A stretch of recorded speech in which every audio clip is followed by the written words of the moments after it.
Assalamualaikum Matcam Lovers. Terima kasih sudah klik video ini dan jangan lupa klik subscribe dan loncengnya. Oke, kali ini kita akan membahas soal naskah UTBK Kimia persiapan UTBK tahun 2021. Oke ya guys, nomor 1. Orbital hibrida yang digunakan oleh atom N untuk berikatan dalam molekul trans N2F2. Oke ya guys. N itu nomor atomnya 7, itu artinya N golongan berapa? Ini kayak gini ya. 2,5, berarti N itu golongan 5. Karena dia golongan 5, maka N punya kaki 5 untuk berikatan ya. Maksudnya kaki seperti apa? Saya buat seperti ini. F itu golongan 7, maka yang berikatan kakinya ada 7 kayak gini loh. Ya. Ini berarti 7 juga. Karena F nyumbangin 1, maka N nyumbangin 1. Nah, kayak gini. N itu golongan 5, maka dia punya kaki 5 untuk berikatan. 1, 2, 3, 4, 5. 1, 2, 3, 4, 5. Inilah N2F2.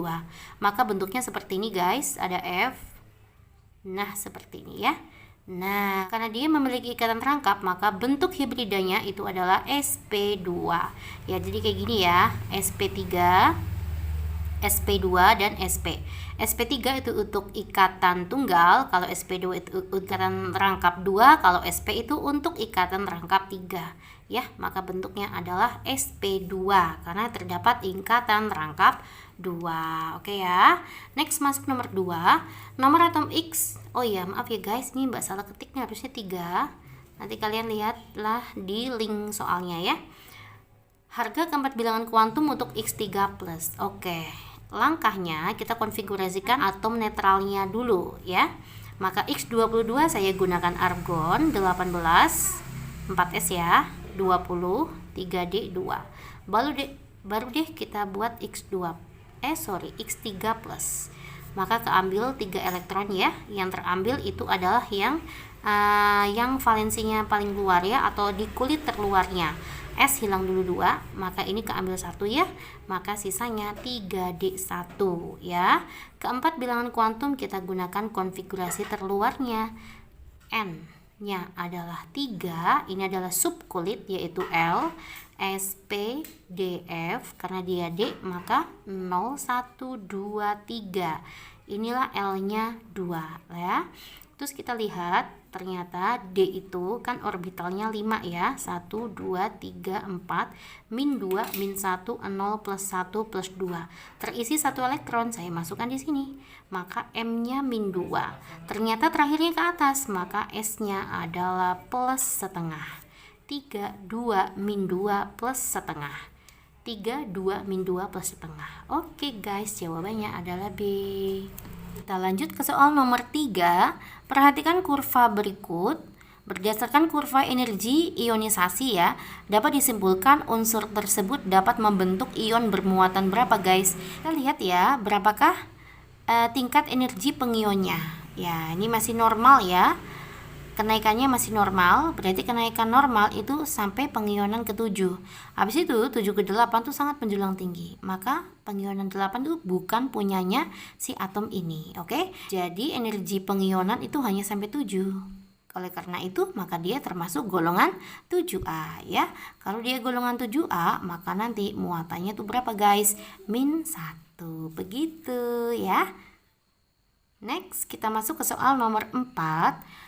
Persentase massa atom karbon dalam aspirin adalah 60%. Oke ya guys. Jadi maksud soalnya ada karbon. Karbon di dalam aspirin itu hanya ada 60% begitu ya. Jika tetapan Avogadro ini adalah L-nya, jumlah atom karbon yang terdapat dalam 3,6 gram aspirin. Oke ya. Berarti langkah pertama kita mencari masanya karbon. Ternyata massa karbon di dalam aspirin kan hanya 60% ya. Aspirinnya itu 3,6 gram. Berarti masanya karbon berapa guys? 3,6 dikalikan 0,6. 2,16 ya. Ya, inilah masanya si karbon. Pertanyaannya, berapakah jumlah atomnya? Oke, kita masuk ke bab stoikiometri. Apa rumusnya mol kalau diketahui jumlah atom? Jumlah atom dibagi tetapan Avogadro ya. Maka berarti mencari jumlah atom itu rumusnya adalah mol dikalikan L. Molnya berapa Mbak? Oh ternyata diketahui massa, maka molnya adalah gram dibagi AR-nya karbon 12 ya guys, dikalikan 6,02 biasanya ya, berarti 6 kali 10 pangkat 23. Nah ini adalah mintanya ini. Oke guys, yuk ini berarti 2 bagi 2 1 ya, 16 bagi 2 tuh 8, berarti 1,08 kali 10 pangkat 23 atom. Begitu, kalian paham ya? Jawabannya E. Nomor 5, kromium 3 oksida dapat direduksi menjadi logam krom. Oke, ini adalah kromium 3 oksida, dia direduksi menjadi krom. Oke ya. Jika persentase hasil reaksi adalah 75%, artinya krom yang dihasilkan tuh hanya 75%, massa logam krom yang diperoleh. Oke, ditanya masanya Cr ya. Ya, kita buat dulu reaksinya di bawah. Besok kalau soal kimia ada persamaan reaksi, kalian langsung tulis dulu ya ininya. Baru kalian lihat yang diketahui apa, kita masukkan sini. Oh ternyata 15,2 gram CrO3 kita masukkan 15,2 gram. CO2 CO aja ya, karbon monoksidanya itu udah 5,6 gram. Nah ini massa karbonnya gimana, belum tahu ya. Nah karena masing-masing reaktan diketahui massa, maka nanti kita mencari molnya untuk mencari mol pembatas gitu ya guys. Yuk kalau kita mencari mol berarti massa dibagi mR, kita bagi 152, kita bagi CO berarti 12 tambah 16 ya, 28 ya. Ini berapa mol? 0,1 mol. Kalau yang ini berapa guys? 0,2 mol.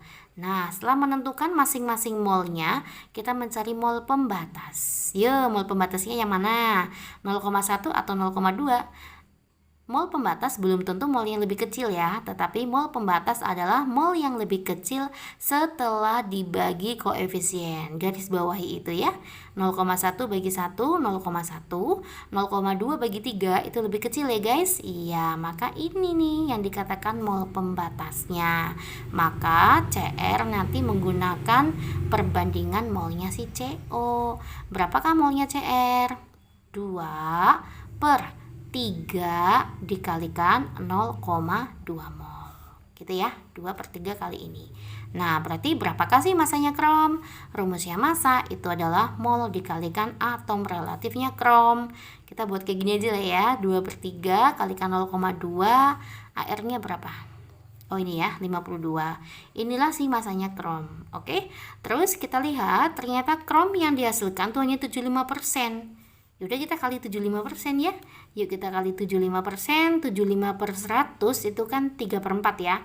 Nah gini, siapa tahu lebih oke nih ngitungnya, lebih gampang. Kayak gini ya guys. Berapa nih? 52 bagi 4 itu 13 ya. 13 dikalikan 4 itu adalah 5,2 ya. Oke gitu. Jawabannya berapa? D. Oke, kita masuk ke soal nomor 6. Gas metana dapat dihasilkan melalui reaksi berikut. Mana metana? Ini guys, metana ya. Saya buat dulu reaksinya.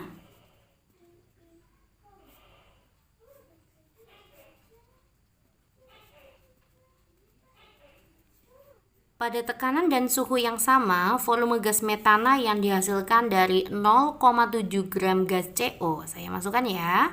0,7 gram gas CO, MR-nya 28 adalah 1/4 dari 2,8 gas X. Oke, saya masukkan gini ya.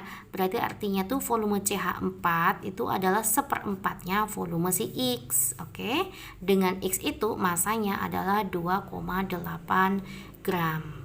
Pertanyaannya, berapakah sih MR-nya gas X ini? Oke ya guys, kita coba. Berarti langkahnya kita mencari molnya si CH4 dulu. Nah, dari mana? Dari sini dulu. Apa rumusnya mol? Gram dibagi MR ya. 0,7 dibagi 28 berarti adalah 0,025 mol. Berarti molnya CH4 berapa Mbak? Kita bisa gunakan perbandingan koefisien 1 per 1 kali dia. Oke, CH4 sama 0,025 mol. Ya, ternyata pada suhu dan tekanan tertentu ada perbandingan dua gas nih. Ada gas X sama gas CH4, maka kita bisa gunakan perbandingan N1 per V1 sama dengan N2 per V2. Anggap ini nih punyanya CH4, ini punyanya si gas X ya. Molnya CH4 itu adalah 0,025 ya. Volumenya CH4 berapa Mbak? Oh ternyata seperempatnya volume si gas X. Saya masukkan aja sini seperempat volumenya si X. Molnya gas X berapa? Kita mencari ini. Kita gunakan mol ya. Rumusnya mol itu adalah gram dibagi mr. Atau saya buat molnya X aja ya. Saya masukkan sini X. Ya, berapakah volumenya CH4? Ya udah saya anggap volume CH4. Gitu. Kan hilang ya. Oh ini volume CH4 aja. Sorry. Ini volumenya X. Ini berarti volumenya X. I'm sorry. Ini kan hilang ya, kita bisa coret. Berarti 0,025 dibagi 0,25 berapa? 0,1 ya. Maka X-nya ketemu 0,1. X tadi apa? X itu adalah mol. Berapakah sih mr-nya? Rumusnya mol adalah gram dibagi mr. Maka rumusnya mr gimana guys? mr itu rumusnya adalah gram dibagi mol. Oke ya, masanya berapa? 2,8. Molnya berapa? 0,1. Maka mr-nya gas X adalah 28. Begitu ya, kalian bisa ya. C. Nomor 7. Dalam kehidupan sehari-hari, elektrolisis digunakan untuk mendapatkan logam murni dari ion-ionnya, seperti pada proses electroplating.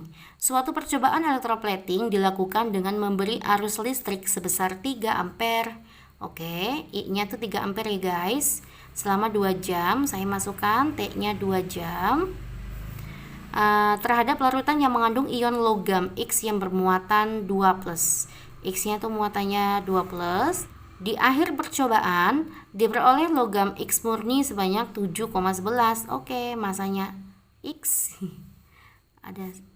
adalah 7,11 gram. Tentukan logam X ini apa? Ya, yang ditanya logam X-nya ini apa guys? Oke. Nah, ini adalah proses elektrolisis hukum Faraday 1 ya. Maka kita gunakan M sama dengan EIT dibagi 96.500 ya. Masanya kita masukkan 7,11. E-nya E aja dulu ya. I-nya adalah 3, T jangan lupa harus dalam bentuk detik. Dikalikan 3.600 dibagi 96.500. Oke ya guys. Saya lanjut ke sini. 7,11 E 6 3.600, 3 kalikan 2 kan 6 ya, dibagi 96.500 guys. Tolong dibantu, kita hitung bersama ya. 36 kalikan 6 tuh 216 ya. Ya. Ini 965, ini 7,11. E itu apa? E itu rumusnya adalah atom relatif dibagi bilok. Saya ganti aja ini atom relatif dibagi biloks. Biloksnya kan 2 ya. Nanti kita bisa masukkan angka 2 di sini. Biloksnya 2. Kita hilangkan ya. Ini kan berarti berapa guys? 108 ya. Ya. Nanti ya saya hitung sebentar ya. Berarti 965 dikalikan 7,11 dibagi 108. Ya, AR-nya ketemu guys, 63,5. Ya, tinggal kita cari nih. 63,5 itu logam punya siapa? Oh, logam punyanya tembaga ya. Ya, jawabannya adalah C. Begitu. Nomor 8. Perhatikan senyawa manakah yang bersifat optis aktif. Oke, kalau ditanya yang bersifat optis aktif, maka kalian harus mencari C asimetris ya. Jika suatu senyawa memiliki C asimetris, maka dia memiliki sifat optis aktif. Apa itu C asimetris? C asimetris adalah C yang memegang 4 kaki yang berbeda. Nah, ini semua kakinya tuh berbeda. Itulah yang disebut C asimetris. Kita cek ya. Apakah poin 1 ada C asimetris? Kita lihat di sini. Ini ada C di sini, ini ada C di sini. Nah, ini ada C di sini. Lah, inilah C asimetris. Kenapa, Mbak? Karena dia memegang 4 kaki yang berbeda. Atas memegang F, samping memegang ini, ke kanan memegang ini ya, ke bawah nanti dilengkapin memegang H. Inilah salah satu contoh C asimetris. Berarti 1 betul ya. Karena 1 betul, maka 3 jelas betul. Oke, kita cek nomor 2. Ada C di sini, C di sini, C di sini. Apakah ada C asimetris? Ada ya guys, ini C asimetris guys. Ya, ke sana megang OH, ke bawah megang Cl, ke sana megang C2. Nah, ke atas nanti kan dilengkapin memegang H, ya. Maka poin 2 juga betul.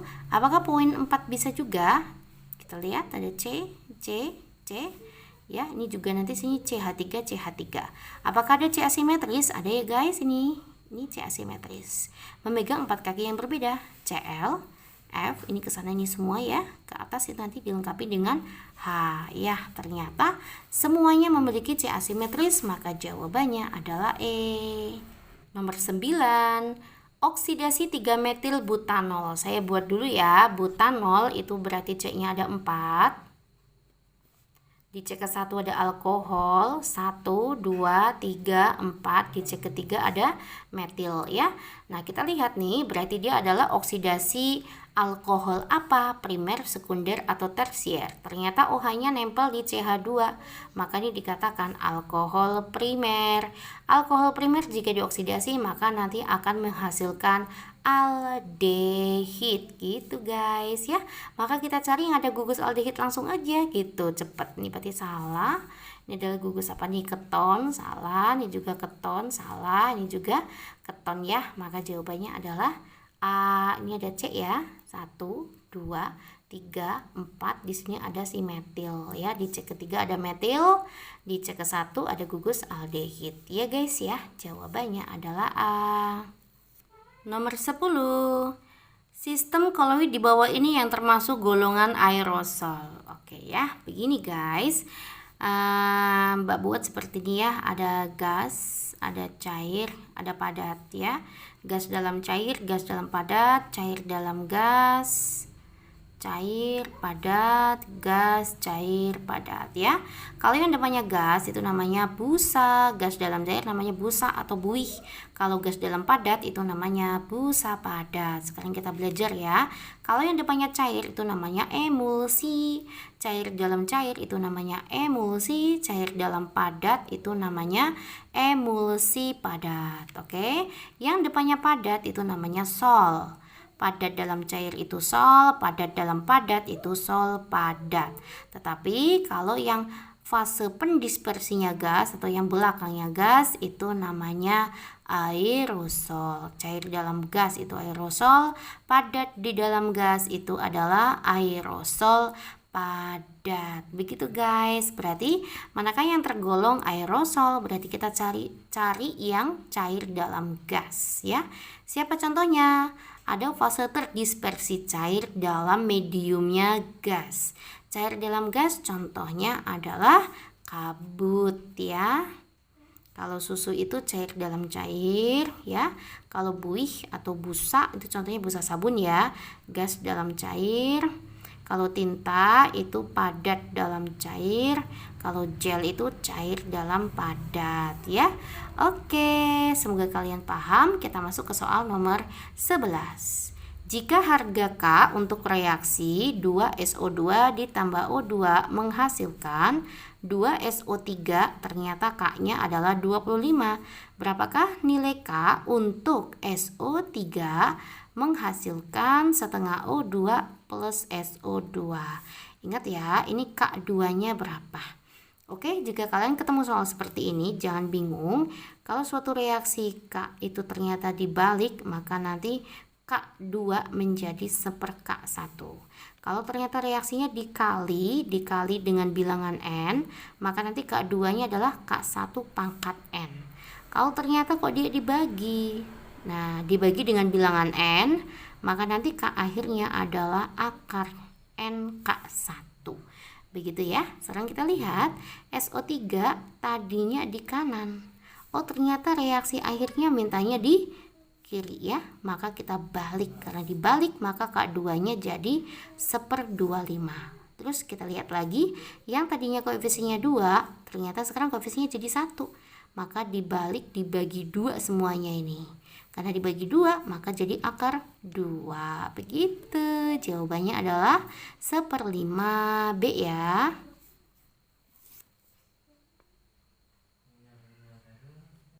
Oke, nomor terakhir, nomor 12.